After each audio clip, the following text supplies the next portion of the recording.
भगवान शिव को महादेव क्यों कहते हैं? शुद्ध सनातन धर्म में कई देवी और देवताओं की महिमा गाई गई है, लेकिन सिर्फ एक ही ईश्वरीय सत्ता है जिन्होंने देवों के देव महादेव कहा जाता है। भगवान शिव को शास्त्रों में महादेव भी कहकर उनकी वंदना की गई है। आखिर क्यों त्रिदेवों में सृष्टि के रचयिता ब्रह्मा और पालनकर्ता विष्णु को छोड़कर सिर्फ भगवान शिव के लिए महादेव की उपाधि का प्रयोग किया गया? महाभारत में है महादेव की कथा। महाभारत के कर्ण पर्व के अध्याय 33 से भगवान शिव की एक अद्भुत कथा और उनके पराक्रम का वर्णन किया गया है। इस कथा में दुर्योधन मर्द नरेश शल्य को शिव के द्वारा त्रिपुर के 3 राक्षसों तारकाश, कल्माक्ष और विद्युन्माली के वध की कथा सुनाते हैं और कहते हैं कि जिस प्रकार ब्रह्मा जी ने शिव के रथ का सारथी बनना स्वीकार किया था ताकि त्रिपुर असुरों का वध किया जा सके, उसी प्रकार शल्य भी कर्ण के सारथी बनने को स्वीकार करे। शिव पुराण में यह कथा थोड़े विस्तार से और अलग तरीके से दी गई है। कथा के अनुसार जब भगवान शिव के पुत्र कार्तिकेय ने तारकासुर का वध कर दिया, तब उनके तीनों पुत्रों ताराक्ष, कमलाक्ष और विद्युन्माली ने गहन तपस्या की और ब्रह्मा जी से अमरत्व का वरदान मांगा। ब्रह्मा जी ने अमरता का वरदान देने से इनकार कर कोई दूसरा वर मांगने को कहा। तब तीनों राक्षसों ने ब्रह्मा जी से एक अद्भुत वर मांगा। इस वर के मुताबिक विश्वकर्मा के पुत्र मैं तीनों से ऐसे विमान रूपी नगरों का निर्माण करवाते हैं जो स्वर्गलोक, अंतरिक्ष लोक और पृथ्वी पर इच्छा अनुसार गमन करता और उसमें रहने वाले किसी भी प्राणियों को कोई भी राक्षस, देवता, किन्नर, यक्ष आदि तब तक नहीं मार सकते थे जब तक इन तीनों नगरों को एक ही बाण से नष्ट नहीं किया जा सके। ये नगर तभी नष्ट हो सकते थे जब वो तीनों नगर अभिजीत नक्षत्र में एक साथ कुछ पलों के लिए एक दूसरे के साथ एक ही पंक्ति में स्थित हो। ब्रह्मा ने विश्वकर्मा के पुत्र मैं को ऐसे 3 नगर बनाने का आदेश दे दिया। पहला नगर जो स्वर्ण का बना था उसे स्वर्गलोक में प्रतिष्ठित किया गया। इस नगर का राजा तारक्ष बना। दूसरा नगर जो चांदी का बनाया गया उसे अंतरिक्ष लोक में प्रतिष्ठित किया गया। इसका राजा कमलाक्ष बना। तीसरा नगर जो लोहे का था जिसे पृथ्वी पर प्रतिष्ठित किया गया और जिसका राजा विद्युन्माली बना। तारकासुर के तीनों पुत्र ताराक्ष, कमलाक्ष और विद्युन्माली ने अपने तीनों नगरों पर वेद नीति के अनुसार शासन करने लगे और तीनों राक्षसों की महिमा चारों तरफ फैल गई। तीनों नगर अद्भुत थे। ये इच्छा अनुसार कहीं भी गमन कर सकते थे। इन तीनों नगरों में इच्छा करने मात्र से ही वस्तुएं प्रकट हो जाती थी। कई वर्षों तक ये तीनों भाई अपने अपने नगरों में न्यायपूर्वक शासन करने लगे। संसार के सारे असुर और दैत्य और दानव इन तीनों नगरों में आकर ऐश्वर्य से रहने लगे। तीनों के ऐश्वर्य को देख देवताओं को ईर्ष्या होने लगी। त्रिपुर के तीनों असुर भाइयों के शासन को नष्ट करने की इच्छा लेकर सभी देवता पहले ब्रह्मा के पास पहुंचे और उनसे इन 3 भाइयों और उनके तीनों नगरों को नष्ट करने का आग्रह किया। ब्रह्मा जी ने देवताओं को मना कर दिया। ब्रह्मा जी ने कहा जब तक ये वेदों के अनुसार शासन कर रहे हैं और कोई पाप कर्म नहीं कर रहे तब तक इनको नहीं मारा जा सकता। शिव जी ने भी देवताओं को ऐसे ही कहा, परंतु जब विष्णु ने त्रिपुर राक्षसों को मारने से इनकार कर दिया तब देवता निराश हो गए। तब विष्णु जी ने देवताओं से कहा कि इसका हल यही है कि अगर ये तीनों असुर भाई वेदों को भूल जाएं तो पाप कर्म अपने आप करने लगेंगे। ऐसे में इनको मारना न्यायोचित का कारण मिल जाएगा। तब विष्णु जी ने एक सन्यासी की रचना की और उसे वेदों के विपरीत ज्ञान से दक्ष कर दिया और सन्यासी को कहा जाओ तीनों असुर भाइयों को वेदों का विरोधी बना दो। इस सन्यासी को भगवान विष्णु ने ऐसे शिक्षित किया कि उसने सबसे पहले नारद जी को ही वेदों का विरोधी बनाकर मोहित कर दिया। फिर नारद जी स्वयं इन 3 भाइयों के पास गए और इस सन्यासी को अपना गुरु बनाने के लिए कहा। नारद जी की बात मानकर तीनों असुरों ने इस सन्यासी से शिक्षा लेनी शुरू कर दी। इस सन्यासी के प्रभाव में आकर तीनों असुर भाइयों ने शिव की पूजा का बहिष्कार कर दिया, वेदों के विरोधी बन गए और देवताओं पर आक्रमण कर तीनों लोकों को जीत लिया। अब ये तीनों असुर पापी हो चुके थे। इन 3 असुर भाइयों में सबसे बड़े भाई तारक्ष के पुत्र हरि ने कठिन तपस्या की और ब्रह्मा जी से वरदान प्राप्त किया। इस वरदान के मुताबिक उसने एक ऐसी बावड़ी बनाई जिसके अंदर किसी भी मृत असुर के शरीर को डाल देने पर वह फिर से जीवित हो उठता था। इस प्रकार एक तरीके से असुरों को उसने अमर कर दिया। अब धीरे धीरे असुरों का अत्याचार सीमाओं को पार करने लगा। इसके बाद देवतागण भगवान शिव के पास गए और उनसे इन अत्याचारी असुर भाइयों का वध करने और इनके तीनों नगरों को नष्ट करने का आग्रह किया। इस बार असुरों का अत्याचारी रूप देखकर शिव जी द्रवित हो गए और देवताओं की सहायता का वचन दे दिया। भगवान शिव ने पहले देवताओं से कहा कि वो उनकी शक्ति का आधा भाग ले ले और असुरों का नाश कर दे। ऐसे में देवताओं ने उनसे निवेदन किया कि वो भगवान शिव की शक्ति को धारण करने में असमर्थ हैं।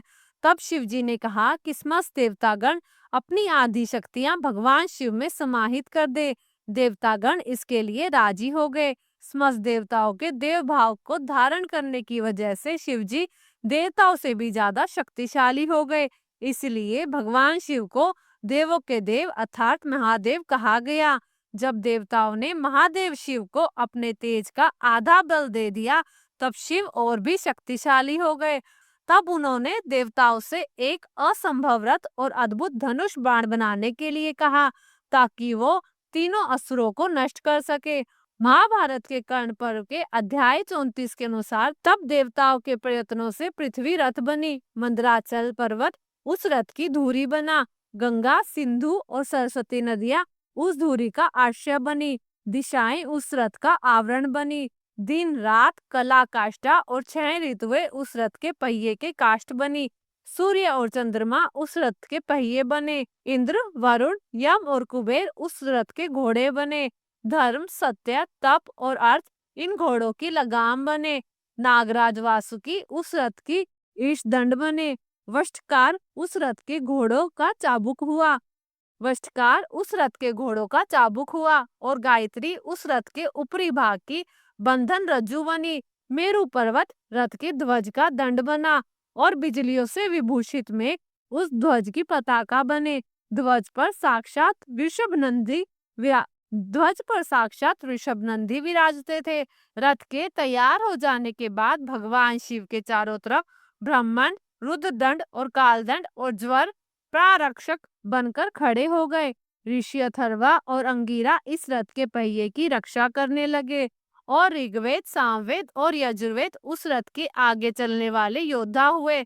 महाभारत के अनुसार त्रिपुर असुरों के वध के लिए भगवान शिव ने एक अद्भुत और अविश्वसनीय धनुष बाण की कामना की। तब पूर्व में शिव जी के यज्ञ में निर्मित स्वतस्वर वह महान धनुष बना। सावित्री धनुष की प्रत्यंचा बनी। कुछ ग्रंथों के अनुसार नागराज वासुकी उस धनुष की प्रत्यंचा बने और महाभारत के इसी कर्ण पर्व के एक श्लोक के अनुसार स्वयं कालरात्रि को उन्होंने अपनी प्रत्यंचा बनाया। साक्षात विष्णु, अग्नि और चंद्रमा भगवान शिव के बाण बने। ऐसा इसलिए क्योंकि सारा संसार ही अग्नि और सोम का स्वरूप है और साथ साथ सारा ही संसार विष्णु में है।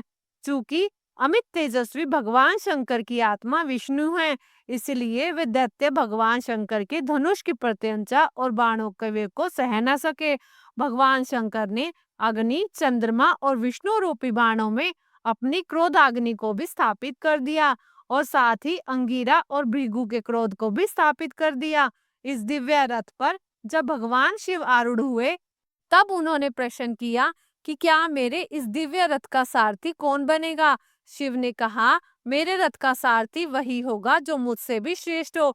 इसके बाद देवताओं के अनुरोध पर पितामह ब्रह्मा इस रथ का सारथी बनते हैं। जब शिव का रथ चलने लगा और महादेव ने धनुष का संधान करने की कोशिश की तो ब्रह्मा और शिव का बोझ वह दिव्य रथ संभाल न सका। तब नारायण ने बाण के एक भाग से बाहर निकालकर वृषभ का रूप धारण किया और रथ को ऊपर उठाने का कार्य शुरू किया। त्रिपुर के तीनों असुरों को यह वरदान मिला था कि जब तक उनके तीनों नगर एक नक्षत्र में 1000 साल बाद एक पंक्ति में खड़े हो जाएंगे और एक ही बाण से तीनों नगरों को नष्ट किया जा सकेगा, तभी इन असुरों और तीनों नगरों का अंत होगा। शिव ने धनुष बाण चढ़ाया और चिंतन किया तो तीनों नगर एक साथ एक पंक्ति में आ गए। तीनों नगरों के एक पंक्ति में आते ही रुद्र ने वो अद्भुत बाण चलाया और तीनों नगर एक साथ धू धू कर जलने लगे और उसमें रहने वाले सारे असुर भाइयों का अंत हो गया। त्रिपुर असुरों का संहार करने के कारण भगवान शिव संसार में त्रिपुरारी और त्रिपुरांतक के नाम से प्रसिद्ध हुए। शिव पुराण के अनुसार इस महान पराक्रम के बाद जब कई असुरों का अंत हो गया और बाकी बचे असुरों ने भगवान शिव से क्षमा मांगी, शिव का भावुक हृदय द्रवित हो गया और उनकी आंखों से आंसू निकलने लगे। भगवान रुद्र की आंखों से जो आंसू निकले वही रुद्राक्ष बने। भगवान शिव ने असुरों को क्षमा प्रदान किया और अपने शिव गणों में शामिल कर लिया। यही नहीं, पुराणों में बताया गया है कि सृष्टि की रचना ब्रह्मा जी ने की, इसलिए ब्रह्मा जी को सृष्टि का रचयिता कहा जाता है। विष्णु इस सृष्टि के पालन करता है। सृष्टि का संपूर्ण भार उन्हीं के कंधों पर है। इनका पालन पोषण वही करते हैं। भगवान शिव तो बैरागी हैं। उनको देवों का देव महादेव क्यों कहा गया? यह बात उस समय की है जब सृष्टि की रचना हुई। उस समय ब्रह्मा गुरु विष्णु सबसे पहले दिखाई दिए और उन दोनों में बहस हो गई कि कौन किसका आराध्य बनेगा। उसी समय एक ज्योतिर्लिंग उनके सामने प्रकट हुआ। ज्योति ने कहा कि आप दोनों में से जो इस लिंग के अंतिम छोर को देखेगा वही आराध्य देव माना जाएगा। इस बात को सुन दोनों लिंग के अंतिम छोर को ढूंढने लगे, जिसे ढूंढते हुए उन्होंने कई साल बिता दिए, लेकिन दोनों को अंतिम छोर का पता नहीं चला। तब ब्रह्मा जी ने आकर यह कह दिया कि उन्हें लिंग का अंतिम छोर मिल गया है। विष्णु जी ने आकर कहा कि मुझे लगता है लिंग का ना तो कोई आदि है और ना अंत। अंतिम छोर को नहीं खोजा जा सकता। वह ज्योतिर्लिंग भगवान शिव ही थे, जिसका ना तो आदि होता है और ना ही अंत। कुछ है और कुछ भी नहीं, वही शिव है। ब्रह्मा जी ने झूठ बोला, इसलिए उनको श्राप दिया कि उनकी पूजा आज के बाद इस दुनिया में कभी नहीं होगी। उसी समय एक ऊर्जावान चक्र तीनों के सामने प्रकट हुआ। उस चक्र से जब त्रिदेवों ने पूछा कि आप कौन हैं, तो वहां से ध्वनि सुनाई दी कि मैं काम हूँ, मैं मोक्ष भी हूँ। उन्होंने कहा मैं त्रिदेवों की उत्पत्ति भी हूँ। उन्होंने कहा उसे अर्ध रूपी शक्ति कहते हैं। जब त्रिदेवों ने उन्हें अपने मूर्त रूप में आने के लिए कहा, तब वह पहली बार अपने मूल रूप में आए थे। त्रिदेवों के मन में लालसा थी कि वो कितनी सुंदर होगी। उनके मन में प्रेम की भावना प्रबल होनी चाहिए। लेकिन जब अर्ध पराशक्ति अपने मूल रूप में आई, वह महाकाली थी। उसके उस रूप को देखकर ब्रह्मा जी ने मुंह फेर लिया और उनके स्वरूप से उनसे दूर जाने लगे। लेकिन जब महाकाली ने देखा कि ब्रह्मा जी उनके रूप को देखकर मुंह फेर रहे हैं, तो उनका सिर 3 मुंह वाला कर दिया गया और कहा गया अपने ज्ञान से ही उनका मुंह फेर लिया, उसके साथ हमेशा ज्ञान की देवी सरस्वती रहेगी। तब से ब्रह्मा जी के 3 मुख हैं और माता सरस्वती माँ काली का ही अंश है। उसके बाद विष्णु जी की बारी आई और उन्होंने आंखें बंद कर ली। ऐसा अनुभव करने की कोशिश की महाकाली बहुत सुंदर है। तब महाकाली ने कहा जिसने अपनी माया के जरिए मेरे सुंदर रूप को देखने की कोशिश की, उसके साथ हमेशा माया की देवी मतलब देवी लक्ष्मी रहेगी। उन्होंने अपने अंश में देवी लक्ष्मी का रूप दिया। अंत में बारी आई भगवान शिव की, जो महाकाली को एकटक देखते रहे। तब महाकाली ने पूछा कि तुम्हें मुझसे भय नहीं लगता? तब शिव ने कहा मुझे तो सिर्फ प्रेम की अनुभूति हो रही है और आपसे सिर्फ प्रेम करता हूँ। देवी महाकाली इस बात से प्रसन्न हुई और उन्होंने शिव को कोई अंश नहीं दिया। उन्होंने कहा कि सृष्टि में तब तक मैं जन्म लेती रहूंगी जब तक कि आप मुझे अपने स्वरूप का बोध नहीं करवा देते। और कहा कि जो भी देव सभी से अच्छी समझ से सोच रखता है वही देवों के देव अर्थात वही महादेव होता है। तभी से भगवान शिव का नाम महादेव हुआ। क्या आप जानते हैं कि उसके बाद महाकाली ने सृष्टि में 107 बार जन्म लिया और उनका 108वां जन्म माता पार्वती के रूप में था और यह उनका आखिरी जन्म था। लेकिन पार्वती के रूप में जन्म लेने के बाद उन्हें अपने महाकाली होने का बोध हो गया।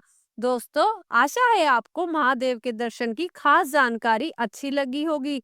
वीडियो अच्छी लगी तो वीडियो को लाइक करें और हमारे चैनल को सब्सक्राइब करें और ज्यादा से ज्यादा शेयर भी करें और कमेंट बॉक्स में हर हर महादेव जरूर लिखें। धन्यवाद।